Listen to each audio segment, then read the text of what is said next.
Well, a controversial new proposal called the Plan for Victory is now being pushed forward by Knesset member Bezalel Smotrich from the Habayit Ayodi party. This plan is calling to fund the immigration of Israel's Arab populations so that Israel can ultimately extend Israeli sovereignty over the West Bank.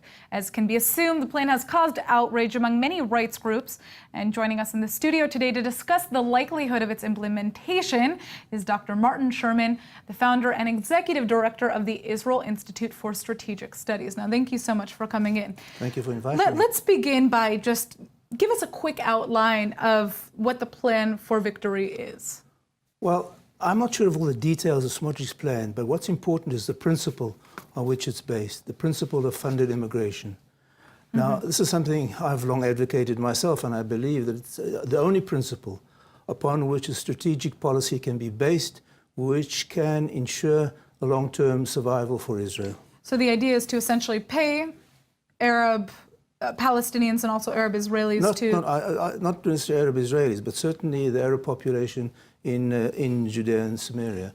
Okay. Now, this is of course not a new idea. I don't want to go into a rumble over copyright, but it's something that I've been advocating for over a decade, and I believe the former deputy speaker of the Knesset, Moshe Feiglin, has also been pushing this idea. And it really is the only non-coercive, or at least non-kinetic idea that can allow Israel to address adequately the two imperatives that it needs. But coercive is an interesting word, right? Because, I mean, the fundamental issues here is is this realistic? Are Palestinians living in the West Bank, Judea and Samaria, and the Gaza Strip willing to leave their homes for money, right?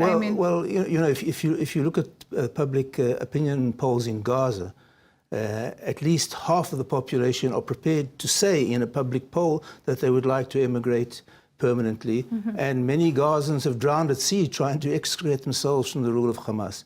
Polls run by Palestinians. But that's because there's a humanitarian crisis, right?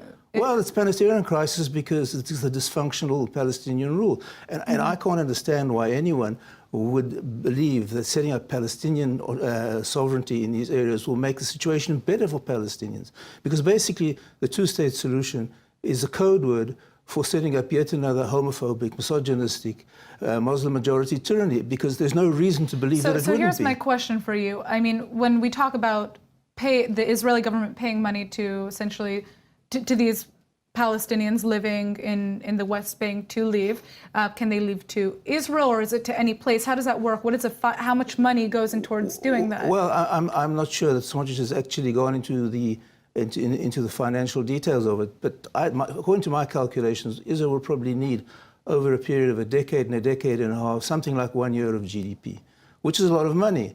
But the alternative is not free either. People have done calculations that since the Oslo agreements, Israel has been forced to pay something like 1 trillion shekels, so which is more or less the same order of magnitude. But the money is not the problem. The problem is establishing political legitimacy for the idea, because whatever number you can think of that would induce the Palestinians to emigrate, it's far less than the Americans spent on their war in terror in Iraq and Afghanistan. They spent well over $1 trillion in a decade. So money is not the problem. If the idea acquired political legitimacy, there would be no problem in paying for it. It would be a fraction of the budget. Right, well, talking about political legitimacy, I mean, I think we still have to go back to that fundamental issue of whether or not Palestinians would be willing to accept money. I mean, a lot of these people have already been living in abject poverty and still feel very, very strongly tied to their nationalistic aspirations. You know, when you compare the morality, on the one hand, the two-state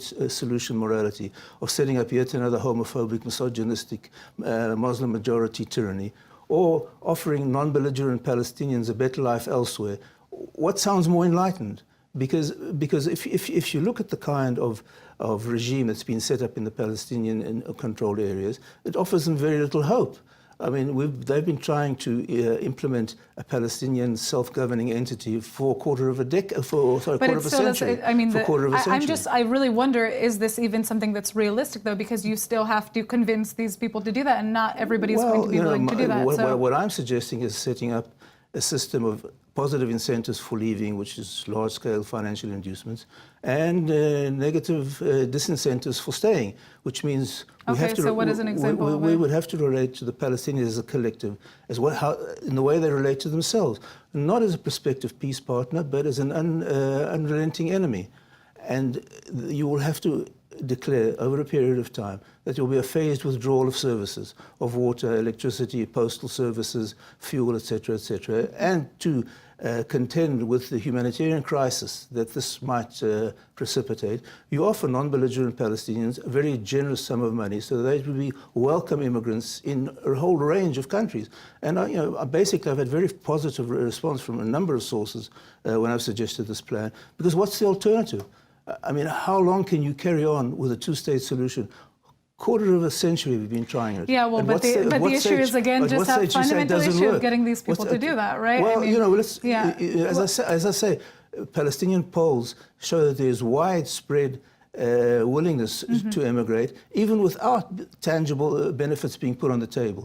I believe that if the tangible benefits were put on the table, there would be a huge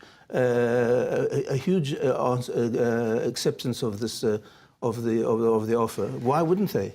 All right. Well, thank you so much for coming in, Dr. Martin Sherman. Unfortunately, we've run out of time, but I think our viewers can turn into Facebook if they'd like to learn more about this plan, the Plan for Victory. Thank you.